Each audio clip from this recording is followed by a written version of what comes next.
What's up guys, Jeremy here, and today we're going to be taking a look at set number 75387, Boarding the Tantive 4, retailing for $54.99 with 502 pieces and 7 minifigures.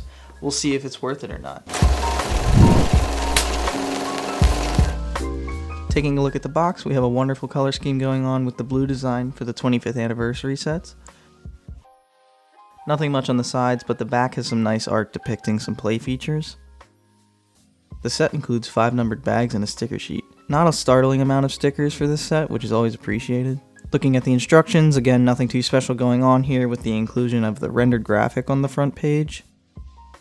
Alright guys, so here it is, Boarding the Tantive 4. This little set is packed with a lot of charm and play, but let's get into the details. Here we have our lineup of the 6 main figures, as well as the addition of the controversial ARC Trooper 5s. Looking at the identical Rebels included, not much to say here. Nice torso prints front and back and nice double-sided faces. I do find it unfortunate that they weren't able to include the dual molded legs, but it's not a deal breaker. Here are Stormtroopers included. Nice print detail throughout, utilizing the white hip pieces rather than the black. Under the helmets we have a male and female, both surprisingly without double-sided face prints. Getting a little more exciting, the Captain Antilles figure has some great torso detail, but again does not have dual molded legs. He also features a very striking double-sided face, but we'll talk about that in a little bit. The Vader included, while not exclusive, is just a gorgeous figure. Removing the helmet, we can see a nice angry face print, and there's just nice print detail all throughout. He comes included with a lightsaber and a flexible cape.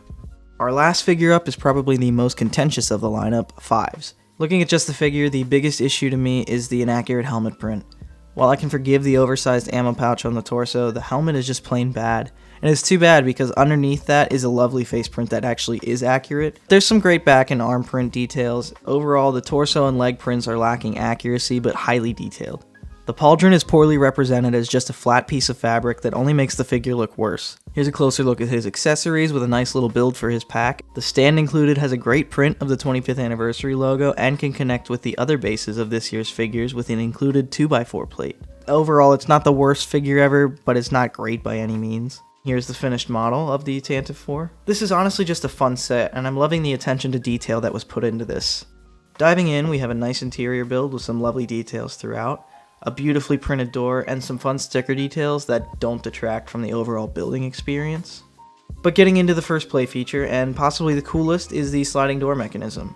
Not only does it function well, but it has some fun details using transparent pieces to indicate the blasted door effect. The mechanism, while simple, is very effective. Utilizing an axle with 2 levers hooked up to a Technic piece allows the door to be slid on a track. You have the ability to open the door in one of 2 spots, and though the instructions suggest using the lever at the opposite end of the set, I find it easier and more satisfying to use the lever closest to the door.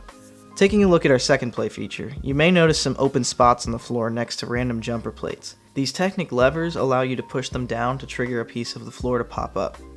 There are 4 of these spots included, and for good reason. Placing figures onto the jumper plates, you're able to push them down on the lever and send them flying. This function allows you to have a blaster fight to recreate the iconic scene from A New Hope. Lastly, included is a transparent 1x1 cylinder to recreate the moment that Vader force chokes Captain Antilles. I think it's a little odd to include it in an 8+ set, but I'm honestly really glad they did.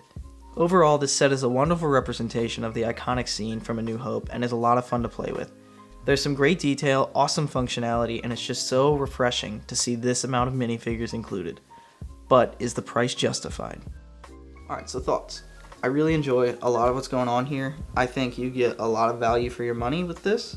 I really enjoy the amount of figures you get, as well as the play value.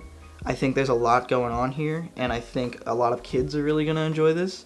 I do kind of wish we could have seen what it would have looked like if it were included in the diorama series. As an adult collector, I think that would have been killer to see that. But I understand why they chose to go this route, and I'm not sad about it. But yeah, I love the inclusion of the sliding door mechanism. It's super simple but really effective. And yeah, I think you get a lot of value for your money. My opinion on 5s is you can take it or leave it. I think it's an okay figure. Definitely could have been a lot better, especially with the helmet and the shoulder pauldron. But you know, it's still a free figure for an otherwise $55 set with 6 figures. So I'm not really complaining. Do with it what you want. You can keep it or sell it and make some money back. So then you're technically spending less. But I mean, overall, I think you really get a good value for your money here, and I see this selling really well this year. So yeah, let me know your thoughts in the comments below. Please remember to like and subscribe, and have a great day.